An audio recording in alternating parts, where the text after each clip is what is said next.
Hi, this is Jen Rubin, editor-in-chief of The Contrarian. I'm delighted to have with us for the first time Eugene DePasquale. He is the head of the Democratic Party in Pennsylvania. He is also the former state auditor.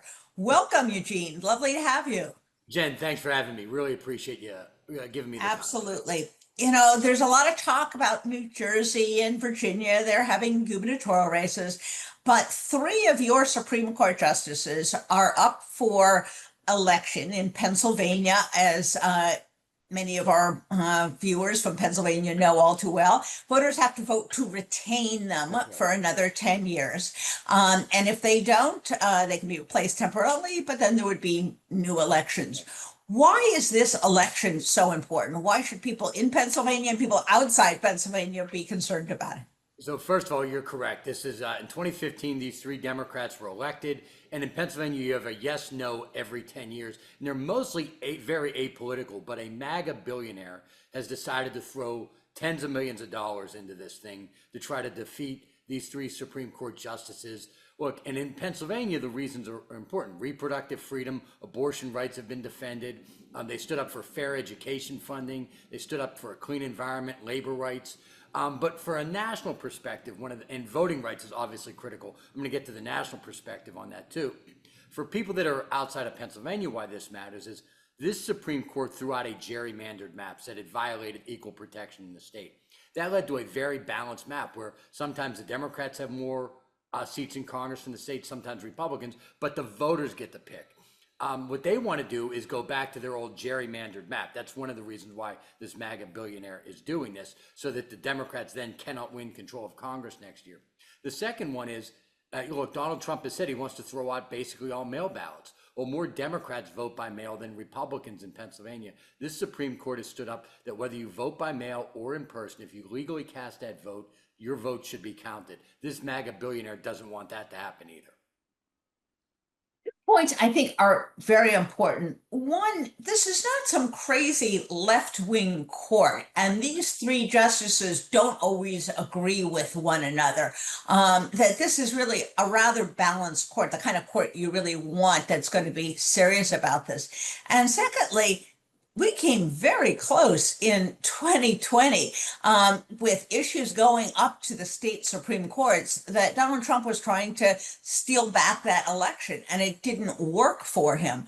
Talk to us a little bit about these justices and what an important role they play nationally on issues like the presidential elections. First of all, Jen, you're absolutely right. Look, I'm an attorney, so that may kill my approval rating on this podcast, but I am an attorney as well. And there's times I disagree with them. And there's, even though it's a 5-2 Democratic majority, not all of these decisions are 5-2. They are doing what a court should do. Sometimes it's 4-3. Sometimes two Democrats side with the two Republicans on issues of interpreting the Constitution, because as you know, a lot of these are very close calls. So they're doing what they should be doing as a court, which is interpreting the state constitution. But in a more broader sense for people nationally, why do I care about Pennsylvania rights? In 2020, our lower court, because we have all of these judge of elections all over the state, we're making all these different interpretations as to which vote by mail votes were actually going to be counted.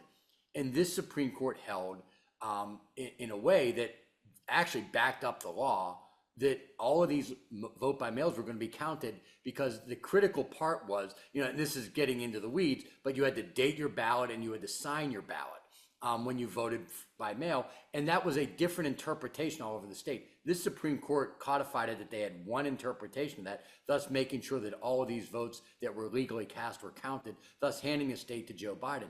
I want to be clear about this because some people out there may be Republican, maybe Trump supporters. They used the exact same interpretation in 2024 when Trump won.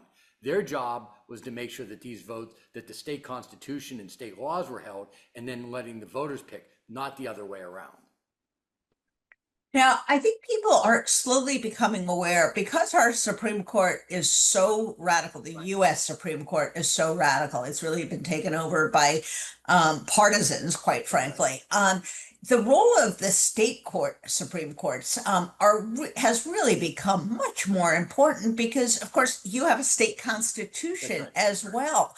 How important in voting rights, in reproductive rights, other important rights is the Pennsylvania Supreme Court.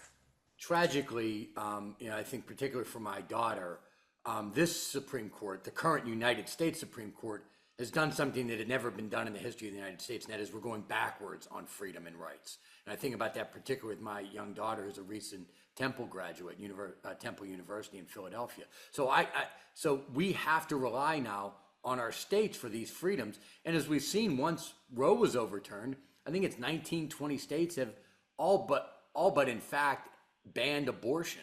So in states and Pennsylvania Supreme Court, as we know, the federal Constitution gives us a floor, but the states can give us even more freedom.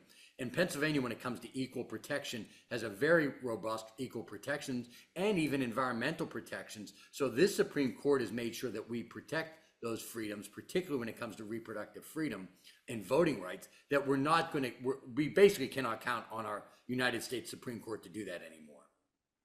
Absolutely. Now, this shouldn't be that controversial an issue.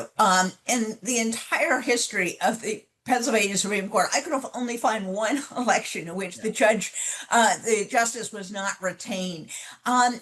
Republicans have decided to make this a very politicized issue in the same way they did in Wisconsin earlier in the year when they tried to, really put a Republican partisan on the court.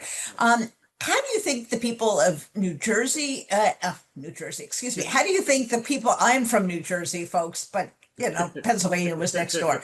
How do you think the people of Pennsylvania are reacting to this really effort to politicize the whole thing and to buy this election? This smacks of what Elon Musk tried to do in Wisconsin. It's almost the exact same playbook, only in that race, there was a Democrat versus a Republican. So you at least had this in Pennsylvania. So to, again, take a step back, only one justice in the history of Pennsylvania has ever not been retained. Now, there's been maybe some lower courts and some magistrates, but only one Supreme Court justice. And that was over a very controversial middle of the night pay raise. It was never over actual judicial decisions. And they're mostly like 70-30, 65-35, whether it's, again, a Democrat or Republican. I took over state party chair in September. That's when I was elected state party chair. And at that moment, there was really an onslaught of ads and mailers and all this other stuff. And what they're trying to do, and I give them credit for cleverness and shamelessness at the exact same time, which was they were sending mailers to Democrats, support term limits, vote no, defend democracy, vote no. And it was clearly an effort to try to trick Democrats. And so we had to get on our game fast, raise the money, start communicating with our voters, letting them know what the judges actually cannot do by judicial ethics, which is they are Democrats. Let them know how they've been deciding cases, because again, they're not traditional candidates. They can't go out there and say, oh, in my next term, I promise to give you better health care or something. That would violate their judicial ethics. They basically have to say, I'm going to interpret the law. That's all they can basically say. So we have to go out and do the fighting for them. I believe we're in a much better place now than we were around Labor Day, but we got to keep our foot on the gas. Absolutely. People have to be aware of it and have to understand what the importance is. Let me take a step back. You're the head of the state party now. It seems, though, that the country has really figured out that Donald Trump is not delivering what he promised. Food prices are not going up. It's chaos every day. He's not going after the worst of illegal, undocumented persons in the United States. But Democrats still have to make the case and still have to seal the deal. You have a very outspoken governor. You have a great set of representatives. How well do you think the Pennsylvania delegation and your statewide officers are doing in making a case that Democrats can do this better, that they can address those issues? So when I took over as state party chair, I said two things had to happen for us to get back into power. And I mean, particularly the White House, not mayors and, members of Congress, although flipping Congress matters. But we had to do two things had to happen. One was Trump had to basically do what we knew he was going to do, which was fail. He has delivered chaos, higher prices.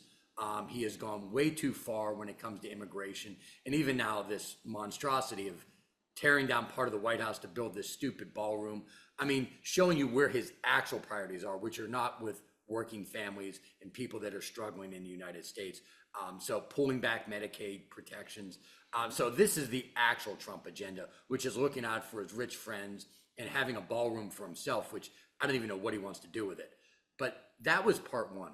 Part two was we also have to have an alternate agenda. We can't just say Trump is bad. So I think in Pennsylvania with Governor Shapiro, even like members of Congress like Chris DeLuzio, we are outlining that, which is if we're going to have a tariff policy, make sure it's combined with an appropriate tax policy and a manufacturing policy so that we can restart manufacturing. Anybody that opens a manufacturing plant will tell you they've got to have consistency over years. It can't just be the tariffs are on one day and off the other day because Trump got mad at somebody on Twitter or something like that, which is basically how we're governed these days, which is he gets mad at somebody and decides to slap on a tariff without Congress. We also have a governor here that is actually cutting taxes for seniors. We need, and what that does, and again, maybe you don't do that on the national level because we don't have property taxes at the national level, but it shows us we have a governor that's actually fighting to make people's everyday lives more affordable. So as Democrats, what we need to do is recognize healthcare costs are too high. And what the Democrats are fighting for right now with the Trump administration is lowering these premiums on the Affordable Care Act exchange. That's critical to showing that we get that costs are too high. We've got to make sure that we're trying to lower prices, break up corporate price gouging, and try to return more sanity back to our federal government. So we cannot just say Trump is bad. Yes, he is. But we've also got to put an alternate agenda on there. And I hope in Pennsylvania, we're helping lead the way with that. Well, there is no state more important than Pennsylvania, the ultimate swing state, the ultimate purple state. So best of luck in the election. And if people want more information or they want to donate to the campaign, what do they do? So you go to padems.org is the website. You can contribute. You can get involved through the judicial retention there. Or if you just want to say, I want to help the Democratic Party more build an infrastructure long term, you can do it that way as well. And if people want to follow me, it is at DePasquale PA on Twitter. I still don't really call it the other name. And so, those are ways that you can stay involved with the state Democratic Party. Great. Well, there you have it, contrarians. You know what to do. Thanks so much, Eugene. We'll look forward to having you back real soon. Take care. Look forward to it, Jen. Thank you.